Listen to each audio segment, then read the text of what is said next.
Welcome to SuiteFlow Advanced Workflows. In this module, we will discuss the following topics. We will begin by reviewing the types of NetSuite roles that will benefit the most from this course. We will identify any prerequisite knowledge that you should have to ensure you get the most out of this course. Then we will review the primary goals and objectives of the course and provide you with information about your training account and student workbook that will be useful when completing the hands-on exercises in each course module. Designed for the experienced technical NetSuite user, this course introduces many of SuiteFlow's more advanced capabilities, supporting more complex use cases, such as scheduling workflows, actions, and transitions, incorporating sub-workflows to support sequential workflow processing and parallel approvals, using saved searches in action and transition conditions, altering workflow processing based on changes to related record data, and extending the power of SuiteFlow using formulas and SuiteScript. You will apply the knowledge and skills learned throughout this course by completing several hands-on exercises that will guide you through the creation of several full-featured business processes utilizing modular workflow development principles and SuiteFlow best practices.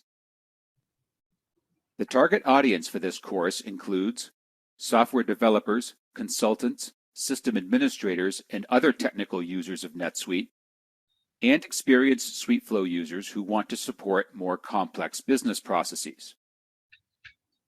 Participants should have an aptitude for completing the following tasks: navigating the NetSuite interface and completing basic administrative tasks, building saved search criteria using expressions, and an aptitude for creating workflows supporting basic approval processing.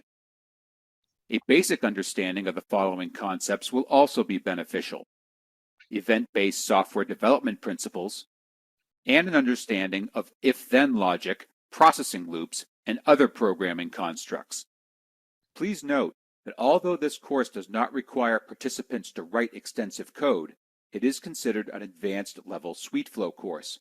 As such, participants should possess the required knowledge above.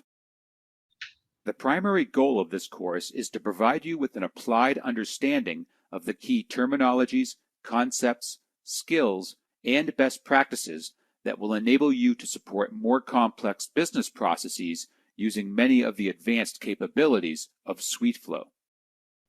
Upon the completion of this course, you will be able to use the workflow scheduler to schedule action and transition execution to support basic service level agreements, conditionally execute actions and transitions using saved searches, configure business processes that run sequentially and in parallel using sub-workflows initiated with the initiate workflow action, configure transition execution based on changes to data stored in joined records, create SQL and SuiteScript formulas for use in action and transition conditions, integrate custom workflow actions using workflow action scripts, execute workflows in different processing contexts such as CSV import, user event script, and Suitelet, and list each of the workflow mass updates and when you would run each type, and develop workflows based on best practices to ensure optimal workflow performance. If you registered for the Training on Demand version of this course, you were not provided with your training account login information in the registration welcome email sent to you when you registered for the course. When you are ready to start the course, you must request the provisioning of your course training account by contacting NetSuite Training. The welcome email includes a link to download the student workbook, which includes all the hands-on course exercises. Your student workbook contains all the hands-on exercises for this course. These exercises are designed to reinforce the knowledge and skills learned in each module.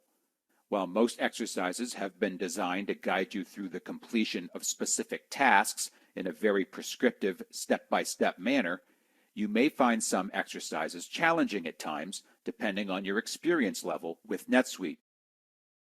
The following guidelines will help as you work through the hands-on exercises in this course.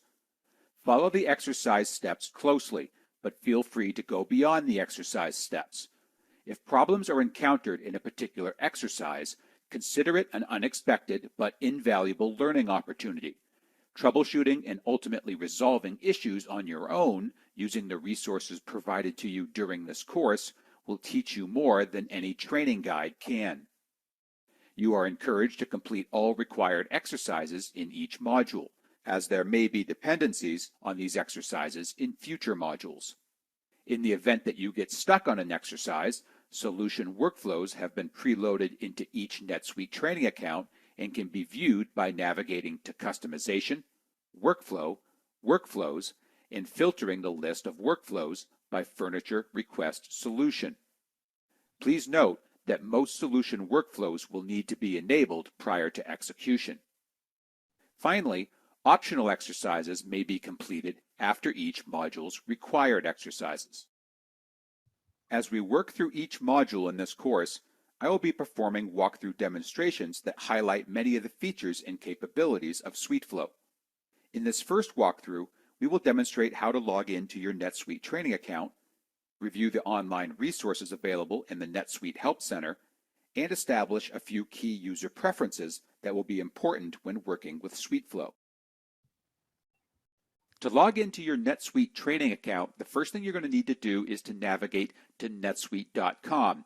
And here I am in Google Chrome browser, and all I'm going to do is come up here into the address bar and simply enter netsuite.com.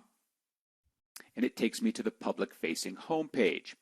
And you can see in the upper right corner, I do have a login button that I can click on, which will allow me to go ahead and log in to our training account. Now, it just so happens that I have my username and password information stored as part of a bookmark. So I'm just going to go ahead and use that right here. As you can see, I've entered my username and my password, and I'm going to click Login. Now, when you go ahead and log into your NetSuite training account, you're going to go ahead and use the username and password provided to you in the welcome email sent to you when you registered for this course. Please do not change the email address or password associated with your training account login. When logging in for the first time, you may be prompted to enter security questions. Please follow the instructions provided to you in your student workbook when entering your answers. I am not being prompted because I have previously logged into this training account and have already set the security questions accordingly.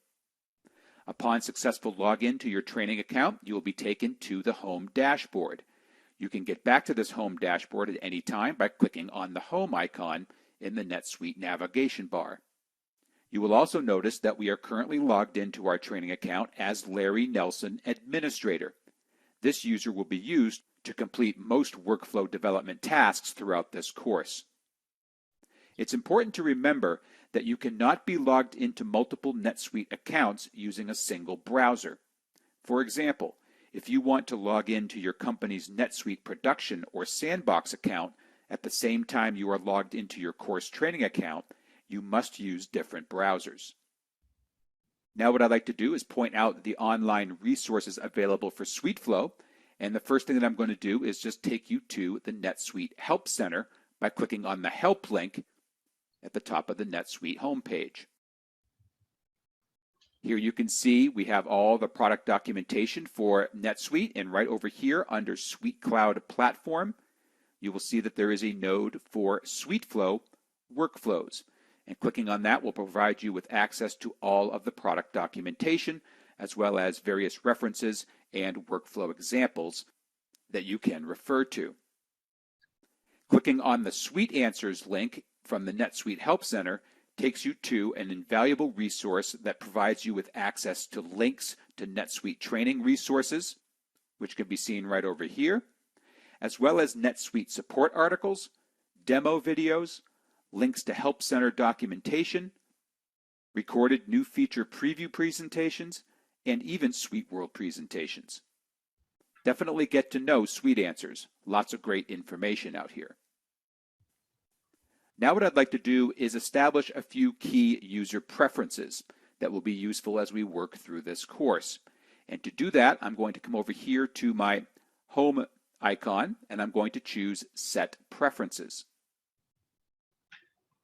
There's only a few that we really need in this particular course, and the first one is going to be right over here on the General subtab, and it's going to be the time zone. Notice that the default is Pacific time in the US and Canada. I'm going to go ahead and change that to my particular time zone, which just so happens to be Mountain Time. And this will be important when we discuss the workflow scheduler, as well as when we're viewing date and timestamps associated with workflow logging events. The next setting that I want to set is going to be my date format. And in this case, I'm going to leave it at the default of month, day, and year. The format selected here directly affects how conditions are defined when referencing date and time fields in the condition builder. And finally, up here at the top, under the default section, there's an option called Show Internal IDs. I'm going to go ahead and enable that. Enabling this option displays field IDs when viewing field level help in NetSuite. It also is required to see workflow IDs in the workflow execution log when troubleshooting workflow execution. Now that I've got those user preferences set, I'm just going to go ahead and save those.